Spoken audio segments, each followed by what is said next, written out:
Simbora, turma! Simbora! Dia 2 de março de 2023, começando mais uma edição do nosso Minuto Geográfico. Vamos entrando hoje com alguns minutos de atraso. Tive alguns imprevistos, mas tudo certo, graças a Deus, e agora podemos entrar ao vivo.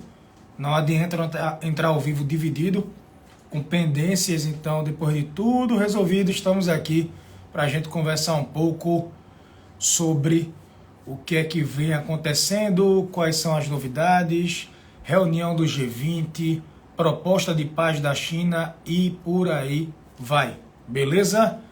Vamos entrando aí, vamos embora, coisa boa, toda honra. Obrigado pessoal que está ao vivo aqui sempre conosco, audiência sensacional. Um grande abraço também para vocês que vão assistir ao Minuto Geográfico depois, porque ele fica gravado, guardadinho, tanto aqui no Instagram, quanto também no nosso canal lá do YouTube, beleza? Simbora, Piauí tá on, coisa boa, terra boa danada, vamos simbora, tá? Pessoal, para não perder tempo e prestigiar vocês que estavam, de alguma forma, aguardando minha entrada, que seria 6h30, é o seguinte, está acontecendo a reunião do G20 na Índia, e aí eu trago algumas observações para vocês. A primeira, Only John, eu tive que parar para ler isso, gente, é por isso que eu tiro os comentários. Seria o quê? Um OnlyFans? Mas seria de geopolítica, né? Seria de geopolítica, não é isso, Matheus? Vamos embora. Simbora. Pessoal, é o seguinte. A China apresentou um plano de paz sobre a guerra Rússia e Ucrânia. E assim, para variar, era esperado esse plano de paz. Ele foi elogiado por alguns e foi criticado por outros. A Ucrânia recebeu a proposta... Deixa eu só tirar os comentários aqui. A Ucrânia recebeu a proposta de paz, disse que a proposta vai ser lida no parlamento, tá certo? Mas um congressista ucraniano, ele já se pronunciou na internet dizendo o seguinte, olha, a posição da Ucrânia é conhecida. A Ucrânia quer que as tropas russas recuem de volta às fronteiras estabelecidas em 1991. Para vocês entenderem, o ano de 1991 ele foi muito importante porque foi o ano que houve a culminância, o fim, a dissolução da antiga URSS, a União das Repúblicas Socialistas Soviéticas. Então houve o fim da União Soviética e a Ucrânia era uma república soviética. A Ucrânia era uma república socialista soviética, era a segunda maior república, perdendo apenas para a Rússia. Então, 91 é muito importante porque a União Soviética ela deixa de existir. No lugar da União Soviética é criado um bloco chamado SEI, Comunidade dos Estados Independentes, com a liderança da Rússia. Basicamente um bloco do eu sozinho, o bloco esvaziado. Porque os países que eram da União Soviética aproveitaram a independência e foram se aproximando gradativamente da Europa Ocidental, no caso da União Europeia. Podem perceber que a União Europeia ela começou com 6 países na década de 50, eram 6 países. Em 2004 entraram mais 10, mas foram entrando 1, 2, 3 e hoje a União Europeia aí tem quase 30 países membros. Então o Podolyak ele disse o seguinte, ó, Kiev só vai se sentar na mesa de negociação quando a Rússia recuar. Então Kiev, a Ucrânia, não vai negociar com Moscou se Moscou tem tropas dentro da Ucrânia, dentro do território ucraniano. Então a gente não aceita isso daqui. Lembrando também que desde 2014 que a Crimeia, que é um território ucraniano, foi ocupado, foi anexado pela Rússia. Então ele disse, olha, a Rússia tem que desocupar a Crimeia, a Rússia tem que desocupar outras áreas também da Ucrânia para a gente começar a negociar. Esse plano de paz de Pequim, eu li, eu estou com ele aberto aqui, tá? Ele tem 12 pontos, é um plano de paz pequeno. Isso é bom porque a leitura fica mais rápida, mais objetiva, não tem muita enrolação. Agora, eu achei o plano muito genérico. Porque, exemplo, o plano fala de um cessar-fogo, mas ele não trilha um caminho, uma alternativa para esse cessar-fogo. São 12 pontos, tá certo? Teve um ponto que me chamou a atenção. No 11º ponto, a China, Pequim, diz assim: nós temos que acabar com essa mentalidade de Guerra Fria. A gente tem que acabar com essa mentalidade de Guerra Fria, ou seja, tem que parar de dividir o mundo em blocos. Aí a União Europeia, a Europa, aí colocaram assim: conflito e guerra, tem aqui, eu tive que traduzir, né? Conflito e guerra não beneficiam ninguém. Todas as partes devem permanecer racionais, exercer moderação, evitar alimentar as chamas e agravar as tensões, de modo que a crise não se deteriore ainda mais ou mesmo saia do controle, certo? Joca, qual é o interesse da China de propor um plano de paz? Veja, ninguém sabe ainda qual é o real interesse da China. Ninguém sabe ainda. O que a gente sabe é que existe uma rusga diplomática muito grande entre Pequim e Moscou. China e Estados Unidos travam uma guerra de narrativas, uma guerra ideológica, uma guerra entre o que a gente conhece por democracia e o que os chineses consideram, ou que a gente considera lá, uma autocracia, tá certo? Outra coisa também, na semana passada, a Casa Branca soltou uma declaração forte, dizendo que a China está considerando fornecer apoio material aos russos no conflito. Que é o seguinte: a China, ela bateu um recorde no comércio com a Rússia. A China bateu um recorde no comércio com a Rússia. Quase 200 bi. Quase 200 bi. Só para dar uma dada a vocês, o comércio entre Rússia e Brasil, vê, quase 200 bi, certo?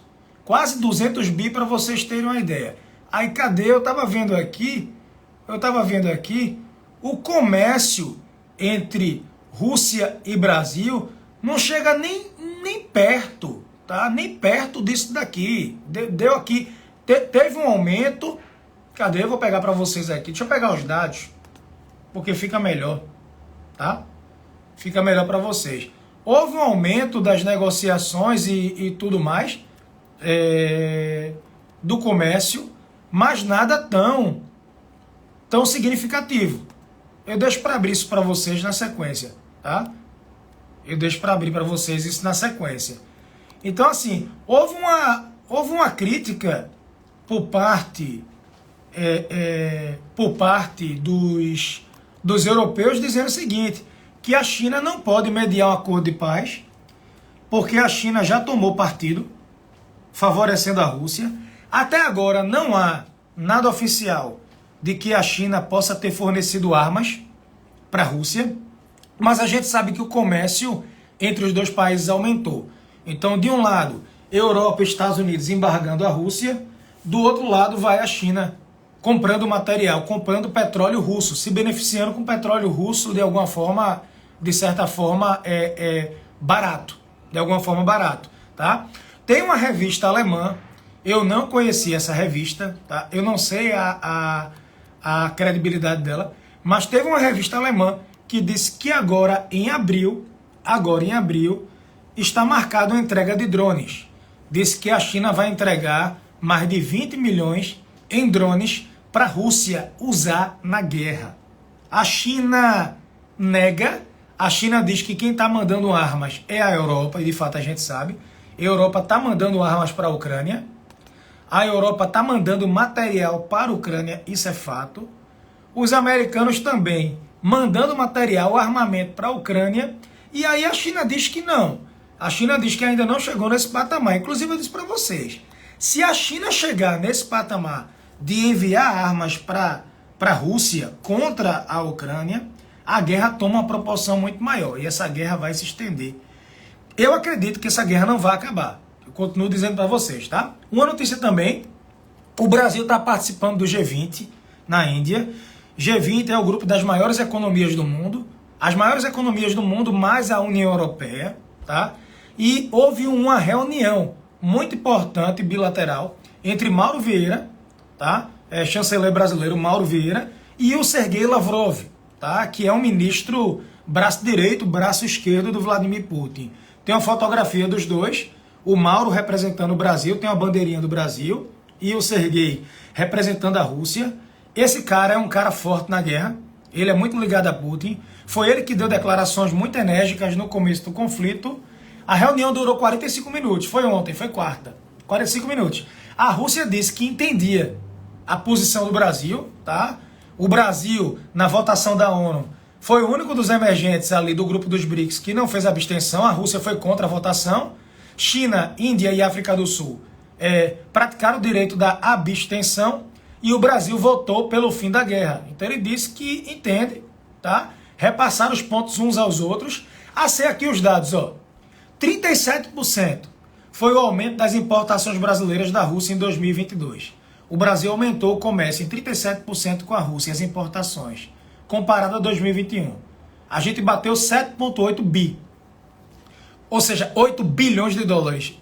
É pouca coisa, tá? É pouca coisa. Já a Índia, que está fazendo abstenção, ela aumentou em 14 vezes a importação de petróleo russo. Ela aumentou em 14 vezes a compra do óleo russo. A Índia comprando óleo barato. A China também aumentou, tá? 48% foi o aumento do comércio entre China e Rússia. Eu falei para vocês isso no último Minuto Geográfico, tá? Ok? Então, assim, o comentário entre os diplomatas brasileiros, tem várias linhas, né? Mas assim, do Itamaraty, é que o governo tem consciência do seu papel relativo no conflito, tá? O Brasil está no papel de sondar. O Brasil, por hora, não tem condição de fazer uma mediação. A Turquia tentou, Turquia controla ali os estreitos de Bósforo, Dardanelos, Turquia é da OTAN, Turquia tem comércio de armas com a Rússia e é membro da OTAN. Israel tentou fazer uma mediação, que eu acho pouco provável. Israel está com a briga interna lá, protestos, com o Bibi Netanyahu querendo mudar as regras em relação ao judiciário, inclusive sofrendo críticas de Washington, que é um tradicional aliado. Mas eu não vejo o Brasil ali como um mediador forte no conflito, não por hora. Não por hora. Eu falei disso já assim bastante com vocês, tá? Tranquilo? Certo? A China pode usar isso para se aproximar da Europa. A Europa não pode ignorar a China, são grandes parceiros comerciais. Não dá para embargar a China ou ignorar a China. A China não é uma promessa. A China é uma realidade, tá? Então a gente percebe a China se afastando dos Estados Unidos, mas querendo mediar o conflito, até porque uma derrota russa seria ruim para a China por hora também. Um aliado chinês perdendo a guerra para a China não seria algo bom. E tentando se aproximar dos europeus. Certo? Uma curiosidade sobre a guerra e sobre a Europa, a Dinamarca cancelou um feriado religioso, uma tradição de 300 anos, para aumentar o gasto militar. A Dinamarca quer bater a meta da OTAN, de gastar aí pelo menos 2% do PIB nessa questão militar. Ó, a Dinamarca aboliu agora o feriado da Igreja Luterana, que existia no país desde 1686. O grande dia da oração. Ele segue em vigor para quem quiser rezar. Mas as pessoas, depois de rezar, vão trabalhar. Será um dia útil a partir de 2024. Será um dia útil. Tá? Foi uma votação apertada. Aí colocaram, ao colocar indústria, comércio e serviços para trabalhar no grande dia da oração, o governo calculou que vai arrecadar cerca de 400 milhões. 2,2 bilhões de reais, com uma folga a menos. Nós da Dinamarca precisamos gastar mais dinheiro em defesa, em nossa segurança. Tá? Para você ver. Para quem acha que a guerra está só começando, que a guerra está acabando, essa guerra vai se estender por muito tempo. Gasto militar batendo recorde no mundo. Gente, mesmo se houver um cessar-fogo agora, alguém vai entregar as armas? Alguém vai se desarmar? A Ucrânia se desarmou depois da Guerra Fria. Nos acordos de Praga, ela entregou as armas nucleares dela. E agora está sendo atacada pelo país que propôs a ela entregar as armas, a Rússia. Entregou as armas nucleares para a Rússia e agora está sendo atacada pela Rússia. Se a Ucrânia fosse uma potência nuclear, por hora, a Rússia não entraria lá numa guerra convencional. Uma potência nuclear não ataca a outra. Entende? Tá? Ok? Um ex-aluno meu mandou mensagem para mim ontem perguntando se era perigoso viajar para o Peru agora. Pessoal, sempre que vocês quiserem consultar a situação de algum país, entrem no portal consular do Itamaraty. Eles dão a recomendação de viagens para cada país. Exemplo, para a Ucrânia eles dizem para não viajar. E para o Peru agora, respondendo, a recomendação é para não viajar. A não ser que a viagem seja essencial. Tá certo? Já são 3 meses de conflito pesado. Tá? O governo agora é de Dina Boluarte. Pedro Castillo, ele foi afastado do cargo. Ele foi preso, tá? Representante da extrema esquerda, não tinha o apoio do parlamento, não tinha o apoio congressista. Eu disse para vocês que ele não comia o peru de Natal. Quantos presidentes o Peru já teve nos últimos tempos? Quantos presidentes o Peru já teve? Quantos impeachments? Tá? Vários. Então, assim, o Peru... Eita, minha filha está me chamando para levá-la para o colégio. O Peru... Vamos embora. O Peru está mergulhado no caos político, econômico e social. Protestos, violência, na região de Cusco, inclusive ali Machu Picchu e companhia. Não sei se é uma boa ideia viajar para lá agora, não.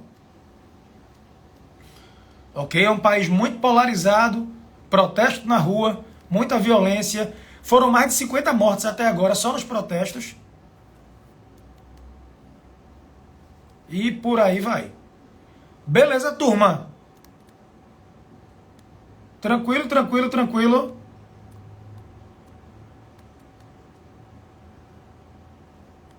Dúvida?